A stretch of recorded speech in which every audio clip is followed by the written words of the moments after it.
All right, folks, this is WC here with a Night of Champions, King and Queen of the Ring review. I ain't gonna spend too long. I'm gonna be real with y'all. I didn't see the need for Cody Rhodes to be King of the Ring. I just didn't see it.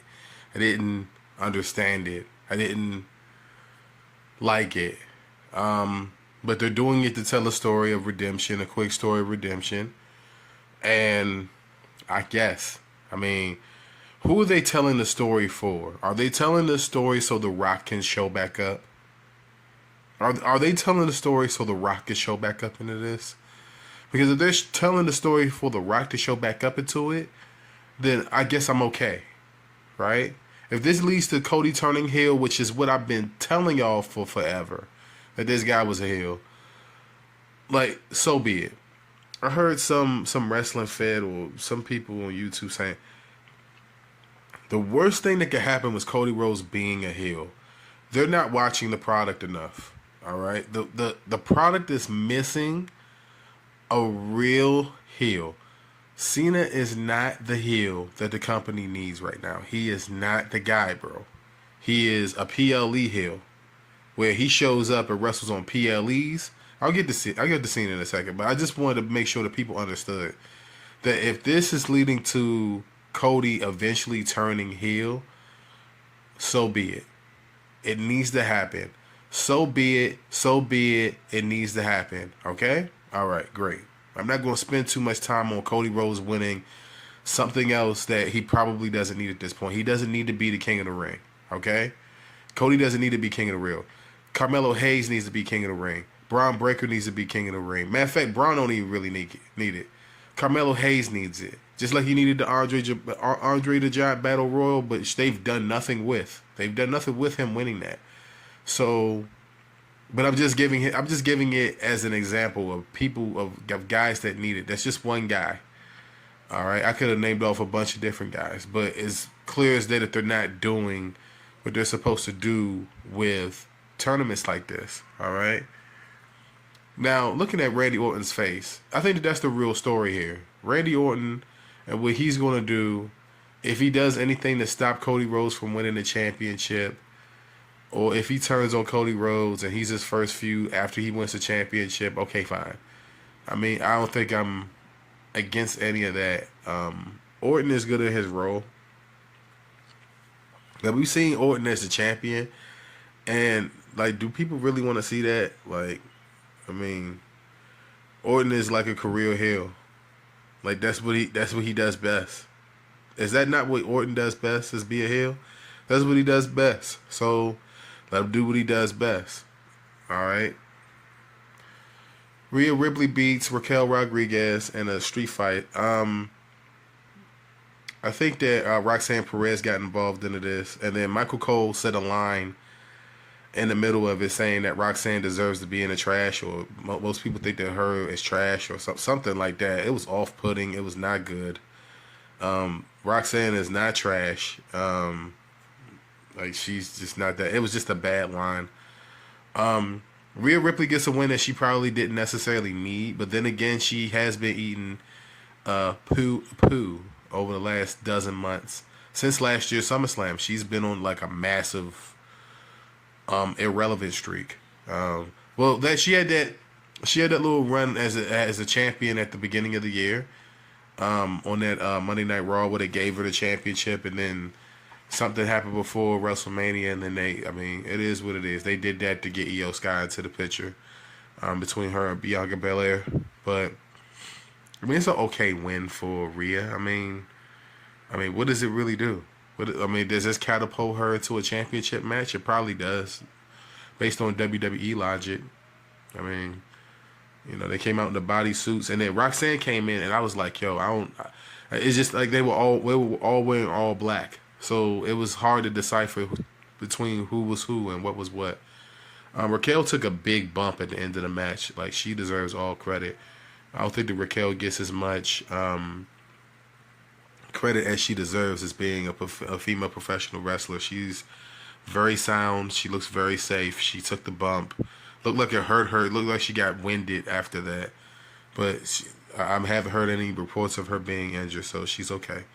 All right, Rhea wins. Blah. I mean, what you want me to get? What you guys want me to say?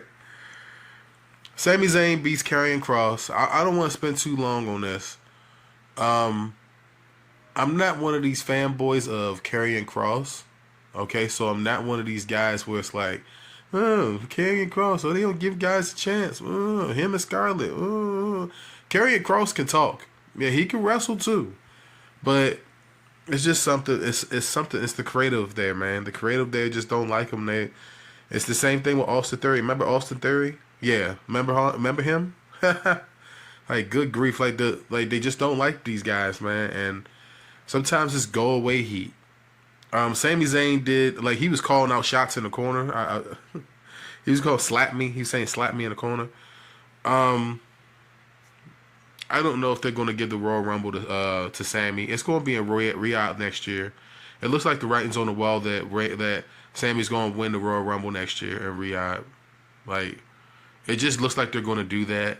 It's so choreographed. You can see it from a mile away. You can see Sami Zayn winning the Royal Rumble next year from a mile. Okay? And that's not good. Somebody tell the WWE creative, get more creative. Okay?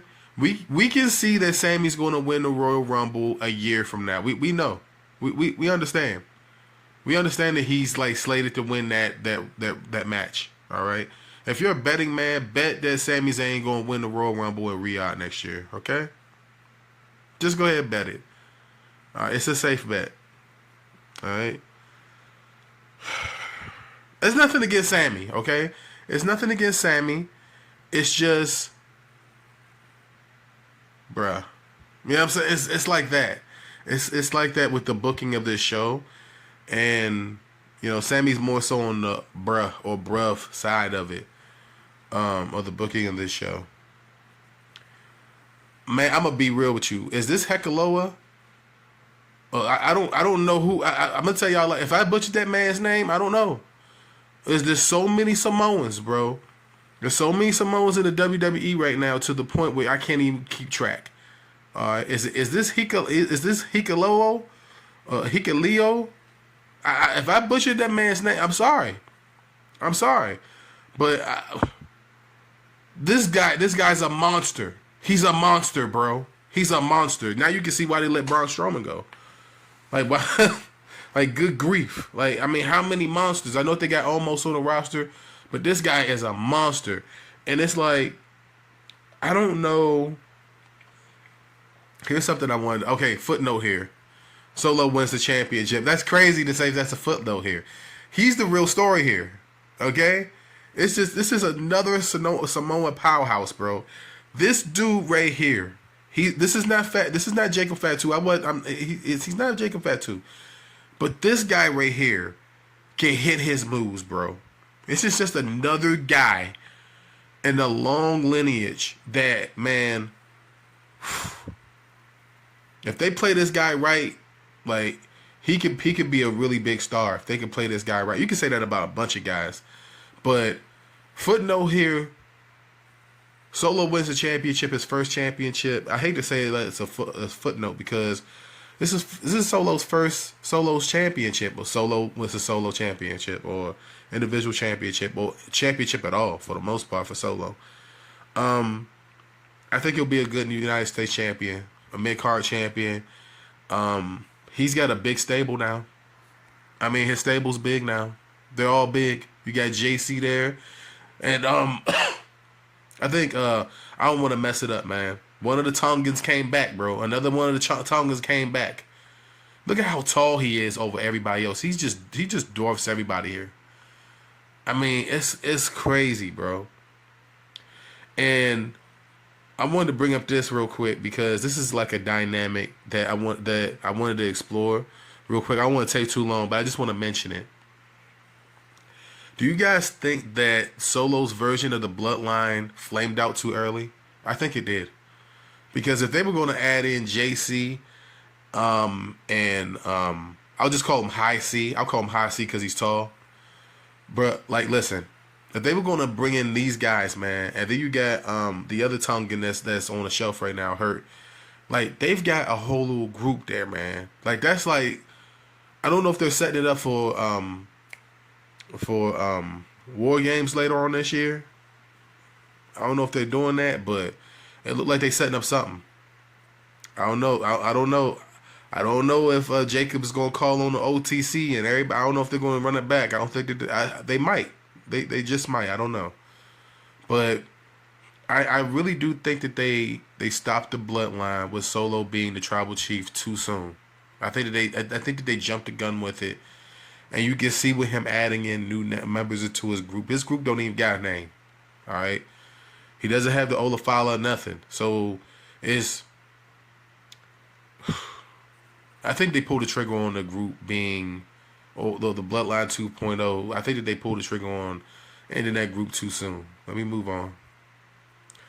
Jade Cargill beats Asuka to become Queen of the Ring. All right, I give y'all a side view of Jade real quick. Like, I just have to do it because she's got that body, man. Bruh. I have to be honest, like that was like literally the deadest that the Riyadh crowd was, man. Like they just they weren't into it, y'all. They didn't like it. They weren't into it. Like Asuka did her moves and her moveset, but Jade seemed like she was stiff. I mean, when she worked with Asuka today, she seemed stiff. She really did. She seemed stiff, and that's not really a good thing. Her and Tiffany Stratton at SummerSlam. Naomi got to cash in at that point, man. Like you can see them taking the belt off of Tiffany, putting it on Jay, and then, or you know what I'm saying, and then Naomi comes and takes it away, and then they do a feud until SummerSlam. They do a part 2 or something, or WrestleMania do a part 2. This time for the championship. You can see that. Because they've been telling this story for a while, and it's long-term storyline from the WWE. Naomi's going to be the champion at some point. It's just that it's probably going to be at the expense of Jade Cargill. It has to, okay? It has to. It has to be at the expense of Jade. So you're going to see that, and the crowd really wasn't into it. They were chanting whatever they was chanting, man. They were chanting they wanted Naomi. It was a little bit rude, but I mean, it is what it is, man. Jade wins, and I called that, and I'm gonna be real with y'all. I'm not looking forward to it. I'm not looking forward to her versus Tiffany Stratton. I'm not looking forward to it. Jade, like her performance with Asuka was not great. It was. I know the ending was sloppy, but there was a lot of moves in which she took the moves, or she took the moves from Asuka, but Asuka was doing 75% of the work. She did 75% of the work in a match. And Jade needs to work with somebody that she could work off of. And I think it's hard to find somebody that she has chemistry with. She doesn't even have chemistry with Naomi. Like her WrestleMania match with Naomi was not great either. So it's hard, man. It's hard. I can be objective about Jade Cargill. It's not hate, it's objectivity. She's gorgeous. American Gladiator, everything. Badass chick, but buddy, it was not good. Okay, I have to be honest. It was not good. Okay, maybe New York will warm up to her a little bit. I don't know. We're gonna find out. Cena retains. I will show you guys all the run-ins and all the goofiness at the end. The referee takes a bump. Rollins and his crew comes out. Oh, whoa. Rollins is clearly not dressed to wrestle, so you know that he wasn't going to cash in. He wasn't dressed to wrestle. He didn't have wrestling boots. Didn't have on none of that shit. So you know he wasn't going to cash in. So they just threatened it. So just to go through the thing, like I said, the referee bump, and then Rollins comes out, and then they had this horrible table spot between Bronson Reed, CM Punk, and Braun Breaker. I mean, it was one of the shittiest. Listen, it's one of the shittiest table spots I've ever seen. All right, it was so bad. Okay, it was it was so bad. Okay, I have to laugh a little bit talking about it because it was so. I was dying laughing when I saw it. All right, then Penta comes out and gets beat up. Then Sami Zayn, who wrestled earlier, comes out. He gets the hell beats out of him too, and then Penta jumps off the stage and crashes both of them, and then CM Punk and John Cena work together to get rid of Braun Break. No, they work together to get rid of Bronson Reed. They come together in the middle of the ring. They hug, which is all this stuff is not pictured here. They hug, and then Cena goes for a cheap shot, right? And then Punk blocks it. He goes for the GTS. Cena jumps off of his shoulder. Rollins comes into the ring with the briefcase, hits CM Punk, curb stomps him, right? Cena comes over, throws Rollins over the top rope, but gets the pin 1, 2, 3, retains the championship. That's the whole thing. Cena's title run has been one of the most anticlimactic garbage. It's so garbage. But it's not meant to be good. Because he said he was going to ruin professional wrestling. So he's doing what he said he was going to do. This is garbage. It's hard to watch. There were parts of the show that were lulls. And I understand that. But it was crazy. You know what I'm saying? It was crazy watching it. I don't know why they did this screw job finish. I guess they did that because they just wanted to threaten that the Seth Rollins was looking at both champions. I really expect for Seth Rollins to cash in on Goldberg and take that title. He's probably going to take that title.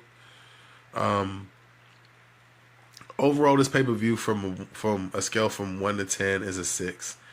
It's a missable pay-per-view. I'm doing a review on it because the whole King of the Ring thing. I might go back to some of these things. You know what I'm saying? This might be somewhat of a long video. I failed to mention that it took 4 people to beat Jacob Fatu, who is not mentioned he's not pictured in this video, but he's mentioned. It took 4 people to beat this guy, bro. And I have to harp down on the point, bro. Listen to me. Cody Rhodes does not need to be King of the Ring. Like it's one of the worst things about watching this pay-per-view is that he's getting another accolade and he doesn't necessarily need it. He's already the face of the company. He doesn't need it. He doesn't even need the WWE Championship at this point. He doesn't really need it. Okay? So yeah, Cena at the end of the pay-per-view. Title win has been blah. And I mean, like, I hopefully you guys enjoyed this review.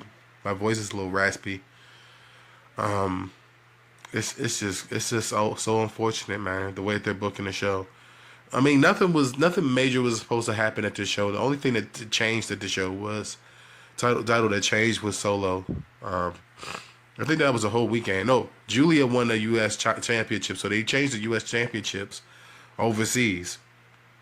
So they did that, and Julia's a little snack on the low key too. She's got a unique look to her. Hopefully they let her talk a little bit. They don't let these women talk. A lot of people were mad about what's her name? Good grief. Oh my God, name escapes me. But they were mad about her losing the United States Championship because I got so many names in my mind. It's crazy. Like I'm trying to, because she wasn't on the show, so it's hard for me to. It's gonna come to me at some point, but y'all know who I'm talking about. It was like people were upset that she didn't have like a long title reign, and that's the way the WWE is treating their talent right now. They're spacing out their dates, and Cena. This is only Cena's second title defense since WrestleMania. It's been like 70 days. He's only defended it twice. So y'all can see what they're doing here. I'm not looking forward to him versus Rhodes either. Like, I'm not looking forward to it. Even if The Rock is involved, I'm still not looking forward to it. It's not something I'm clamoring to see. I want to see what they do, but I'm not clamoring to see what they do. They're not putting me into a position where I'm like, yo, I can't wait to see what they do at SummerSlam. Like, I'm not looking forward to this. Okay, I'm dead ass, just not looking forward to none of this. So let me know how you guys feel down below. Scale to 1 to 10, it's a 6. It's a missable pay per view. You can miss this and not feel bad about missing it. It is middle of the day on Saturday too, so there's that thing. So let me know how you guys feel, man. Till next time, peace out.